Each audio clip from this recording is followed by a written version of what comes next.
Welcome back to another episode of Rust and Restore. Today you join me on a kind of bittersweet Monday morning. Bitter because I fly back out for work first thing tomorrow morning for another 2 weeks, which means I'm away for all the fun and the little escort that the camera sat on. But sweet because we did have a good day yesterday. So this car was raced yesterday at Warton Stock Car Club, which was a meeting for Racing Minds, which is sort of like a mental health kind of charity for motorsport. And it basically just, I mean, I don't race full time, so I don't know the full ins and outs of it, but it's pretty much, I know there is obviously families up in the country that travel every single weekend, and there's a lot of strain on up there for a lot of people, and it's pretty much just everyone's got someone to speak to if you're struggling, or even just to kind of talk about experiences and just offload a wee bit. I have also got a very stiff neck, so if I'm moving like a robot, that's why. Because I got a wee shunt yesterday, and I'm stiff. There, let's make that clear. This is something I've wanted to do since I was that tall, which was a long time ago now. I turned 26 on Saturday, just gone. Birthday on Saturday. Racing yesterday, today's Monday, and back to it tomorrow. That's something I've wanted to do since I was a wee mucker, and it was very cool to finally be on the other side of the fence and getting involved. And I just have to say, to start with, thanks to every single person I spoke to yesterday. I think between other drivers, guys helping out with the car, I think just in general everything about this kind of race meeting was just exactly what it was supposed to be. A bit of fun. Everyone was smiling, everyone was helping out. It was just a really nice kind of place to be. I felt welcome. I mean, for it being my first time, you know, everyone was constantly making sure I was all right, making sure harness was tight, helmet was okay. It helped put my mind at ease a lot, which again is partially what this is for. Just everyone helping each other. So we went out for race one. To be fair, I didn't actually feel as bad as I thought I would. Well, not as bad, but as nervous. I felt like a nervous kind of buzz. I think if it was like a bad nervous, I would have probably avoided it. I think it's going to piss down with rain, you know. Let's get this done quick. It was like a kind of a good nervous, sorry. But by the time I was strapped in and went out for the first race, everything went all good. I think I finished that race. There was rumours around the pits area that I came third in the first race. Whether that's true or not, I'm not sure. The car felt good, but I don't know. I mean, there's guys that have done this for years. I didn't even think it was that good. I was just happy to have finished it. And I mean, I know you look at the car and it's still very much straight. So we went out for the second race, and that one was a bit more. It was a bit more heavy, but it was just I got caught up a bit, and I got a right shunt. The footage will show it. I got like hit in a way. And my neck kind of went diagonally that way, and I was like, oh, that was a wee bit sore. So I got a bit hurt in that race, and for me, I got hurt and I was kind of in two minds. We got the car running in the pits after race 2, and it could have went out for another race, but unfortunately for me, in the back of my mind the whole time was, I'm going back to work in 2 days. And when I stay away from home, I'm an electrician up in Sheltons at the minute. And the accommodation that I live in is, I've got like a wee prison cell with a very wee single bed that's no very good for things like that. And I was just like, I've also got a few other things in the pipeline that are happening right now, which means like I have to work. I'm self-employed, so if I don't work, I don't get paid. It's pretty much a no work, no fun kind of situation for me, and work has to come first as an adult. That's just the way it is, unfortunately. So we decided we'll just call it a day. I mean, I'm glad I did, because I am in a bit of pain this morning. The car is still here, obviously. I don't know what the plan with it is, but for now I'm going to borrow my mother's driveway. Thank you, Mother. And store it there while I'm away for a couple of weeks again. But I will show any race footage we've got anyway. There's some cool in-car cam footage. I know it's very different for what you'd expect. I mean, it was good. I got a buzz from it. I thoroughly enjoyed myself, which was the main thing for me. I just wanted to have a shot of it. And if there's another one comes up, or if we take it somewhere else, then we'll do it. But again, there's no pressure on me. My thing is, I like playing with the little escorts. I've got the little Orion there. when I come back from work next time, it'll be back onto these kind of things. Not that you can see it, but you're sat on the boot of the Escort right now. And then we've got the Orion. The Orion's going to get taken down to Cumbria to get mapped, so we'll video a bit of that. There's loads of good things happening, but all in all, I feel good after that. But I will watch a bit of race footage. If I don't throw my bottle everywhere, we'll watch some race footage. There was a bit of filming in the pits as well. I gave my phone to my missus and she filmed a bit. But I'll catch you after race footage. Good luck. Thank you, mate. Right, get the gloves on, mate. Get the fucking gloves.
So that was our racing meeting.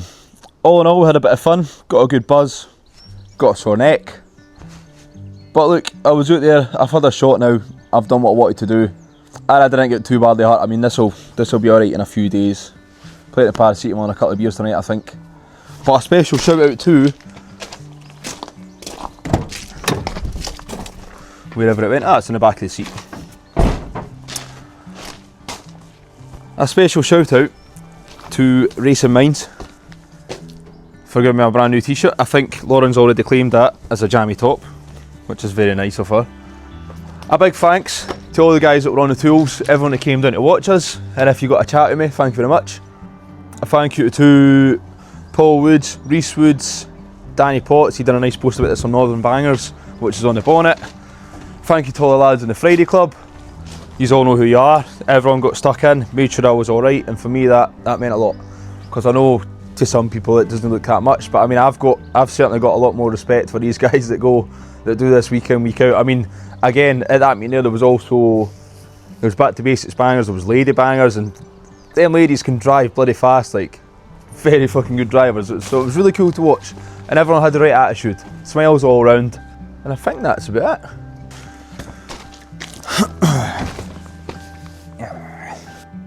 But I will leave the link to Racing Minds Facebook page in the description, so you can just sort of see it for anyone who might need it, or to raise awareness, or just to see what they're all about. But for me, I'm going to drop this car off at my mother's house in the driveway. Again, thank you, Heather. Go home, pack my bag for work tomorrow, and just have a bit of a resty. But thanks for watching. I'll see you in a couple of weeks.